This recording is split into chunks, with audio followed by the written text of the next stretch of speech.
Hello guys, welcome back to the channel. I hope you all are having a very wonderful day today.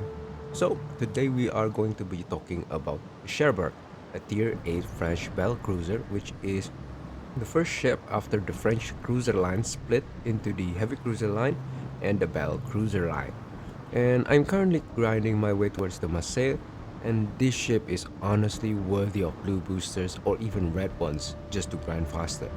You have okay to bad concealment for a cruiser at 12.3 kilometers with full concealment build, coupled with cruiser level armor and her huge size making this ship unsuitable to push. Even if you try to flank with your speed, which is quite good especially with the speed boost enabled actually. The concealment is an issue since some maps are not wide enough to be flanked easily without conceal. When playing it late at night, and usually battles are not full, it is much easier to play the ship as she can exploit the gaps in the enemy lines and can surprise the enemy by creating crossfires with your team's battleships. But normal 12v12, it is hard, especially if you are facing tier 10s along with a CV or a sub. So if you face these kinds of games, the only thing you can do is go to the eastern or westernmost edge of the map, switch to HE and or occasional AP at broadsides and farm.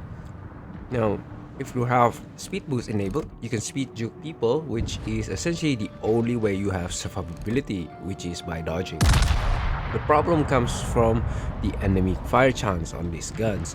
305mm guns only have 17% fire chance with 29-second reload and battlecruiser dispersion, meaning less shells hits. It is honestly just garbage.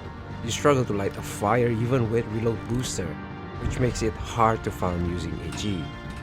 The AP is good, it is fast and it can blab cruisers broadside, and it can actually overmatch some low ulting glide cruisers. Now, if a cruiser is giving you broadside, use AP and reload booster to get 2 devastating salvos. This leads to the next issue. Sure, you can deal with broadside cruisers well, but as soon as they angle, you will lose. Their DPM will shred you even with heal in tier 8.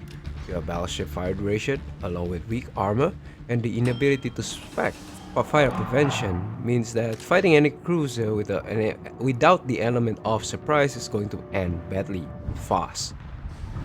The way I play is usually kite and speed juke for the duration of the first speed boost, and then find an opportunity to flank or stay close to the islands to surprise enemies, like what I did to this Holland here.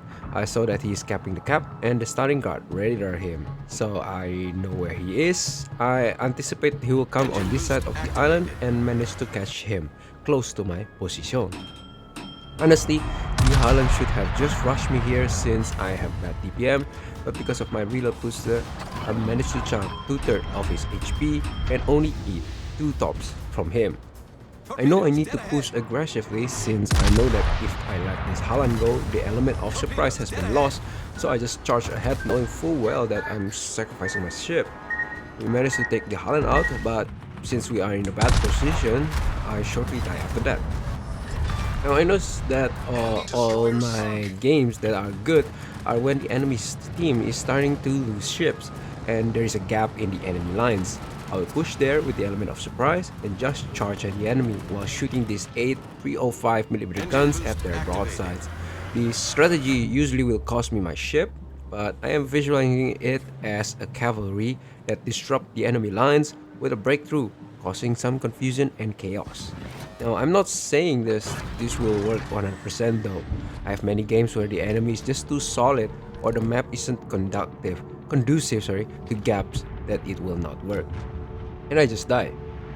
Especially if there is a tier 10 CV or sub with 7km depth charges, it is unable to be able to deal effective damage to subs, except maybe the I-56 with its homing torpedo range, which is 6km. Honestly, if we are top tier, this ship is great. Some might say OP, but even against tier 9s, this ship struggles. It needs mapped with many islands to lurk and create angles while creating possibility to retreat to safety after a flank. But high tier maps usually lack any islands, which creates ultra long range battleship duels that is akin to a firing line. The only thing you can do is just wait, since range can't even reach them. You have a good range for a cruiser, but with high tier nowadays, 20 to 25 kilometer engagement is common. If you push up closer, you will be pummeled by battleships firing line while you cannot fight back. If you try to flank, you will be on the mercy of the enemy CV, which can send you straight to heaven without any damage. You have weak guns that can be disabled, especially in close range, and not that impressive AA. Overall, I really don't like this ship. It got weak survivability, battleship accuracy, battleship fire, DCP, battleship detectability, battleship reload, while having cruiser range and cruiser fire engines, yeah. And it takes essentially all the bad things on a BB and all the bad things on a heavy cruiser and mesh it together and give main reload booster as compensation and probably the heal. Now, it can surely do work if you can catch those juicy broadsides, and I have done it in many games. But those opportunities are rare and require your team to not get steamrolled in the first 5 minutes. Strangely though, I prefer this than the Charles Martel French Heavy Cruiser Tier 8 because French Heavy Cruiser's HE is really hard to aim for me since I think they have super air drag. I don't know. I feel that they slow down extremely rapidly at the if you shoot at long range, because probably the air drag coefficient, right? Now Cherbourg shells are better. I personally just use blue and red boosters on this ship. I hope Brass is better. I've heard it is not that good either, but I hope I can make it work, or at least it's better than Cherbourg is tier by tier. Anyways, that's all for this video. I'll see you guys next time. Bye bye.